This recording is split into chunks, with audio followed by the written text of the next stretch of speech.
Amanece en un camino del sur de Granada. Una pequeña columna de soldados franceses avanza lentamente entre olivares. Marchan en silencio. Custodian mulas cargadas con sacos de grano y cajas de munición. Es una ruta habitual. La utilizan para comunicar la ciudad con la costa. Pero aquel silencio es engañoso. Desde las laderas que dominan el camino, varios hombres observan cada movimiento. No llevan uniforme. Algunos portan escopetas de caza. Otros, viejos fusiles. Esperan. Y cuando la columna entra en el punto más estrecho del camino, el valle estalla. Disparos desde las colinas. Gritos. Confusión.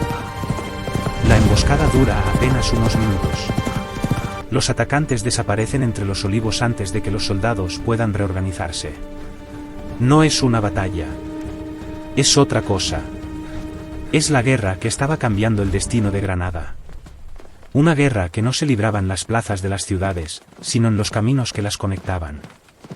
El escenario de ese conflicto era el valle de Lecrín. Situado entre Granada y el Mediterráneo, aquel valle era un corredor estratégico. Por allí pasaban las comunicaciones con Motril, Málaga y la costa. Para el ejército francés, mantener abiertas esas rutas era esencial. Para la guerrilla, cerrarlas era una oportunidad. Uno de los puntos más conflictivos era el entorno de El Padul. Desde allí partían varios caminos que conducían tanto a Granada como a la costa. Las fuentes de la época mencionan repetidos ataques contra convoys franceses que transportaban alimentos, correos militares y suministros hacia la capital. Los guerrilleros aprovechaban los pasos estrechos y los desniveles del terreno para tender emboscadas rápidas. Golpeaban. Y desaparecían.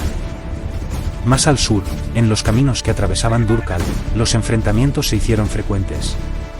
Las tropas imperiales enviaban destacamentos para proteger la ruta hacia la Alpujarra, pero los guerrilleros conocían demasiado bien el terreno.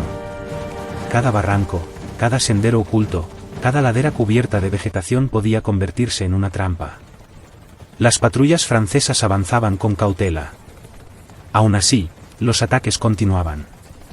Y todavía más cerca de la sierra, en la ruta que ascendía desde Lanjarón, las partidas guerrilleras hostigaban con frecuencia a los convoys que intentaban atravesar la región. Aquellas acciones no eran grandes batallas, pero tenían un efecto devastador. Cada convoy perdido significaba menos alimentos para las tropas de Granada. Cada correo interceptado retrasaba órdenes y comunicaciones. Poco a poco, el territorio que rodeaba la ciudad se volvía cada vez más inseguro para el ejército imperial. En ese escenario surgieron algunos de los líderes guerrilleros más conocidos del antiguo reino de Granada.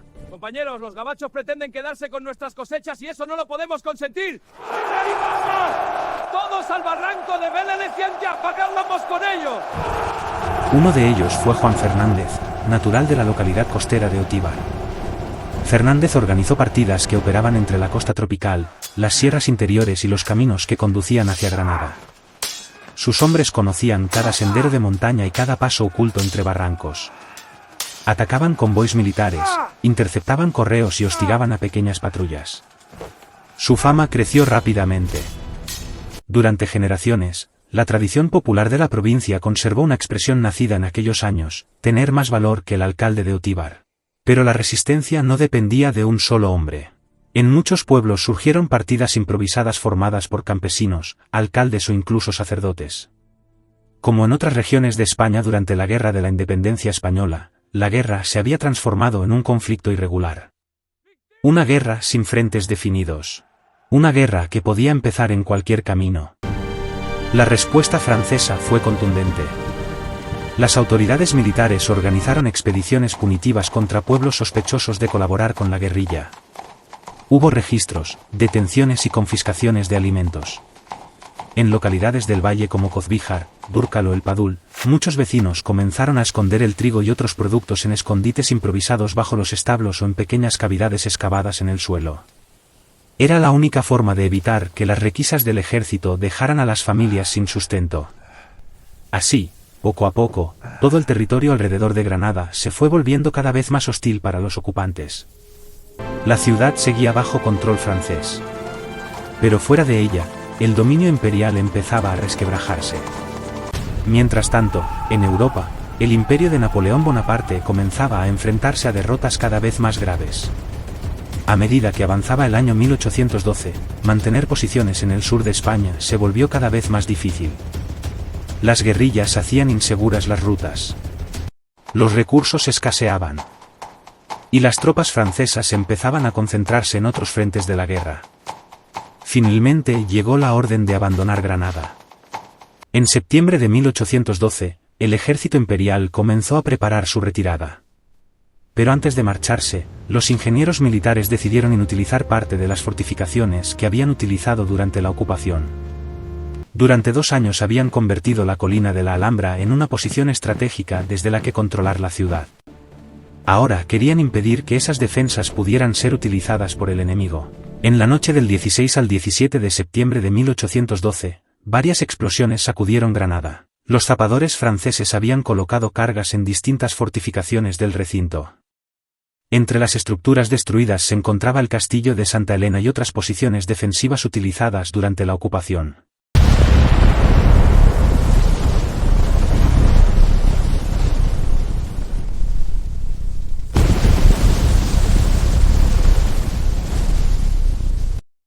Las detonaciones se escucharon en toda la ciudad.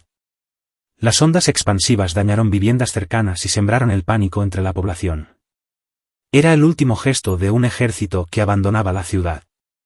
Poco después, las tropas francesas iniciaron su retirada. Granada quedaba atrás. Días más tarde, las fuerzas españolas entraron finalmente en la ciudad bajo el mando del teniente general Francisco Ballesteros. Los prisioneros fueron liberados. Las autoridades locales recuperaron el control. La ocupación había terminado. Granada volvía a ser una ciudad española. Pero la ciudad que emergía de aquella guerra ya no era la misma que había firmado su rendición 2 años antes.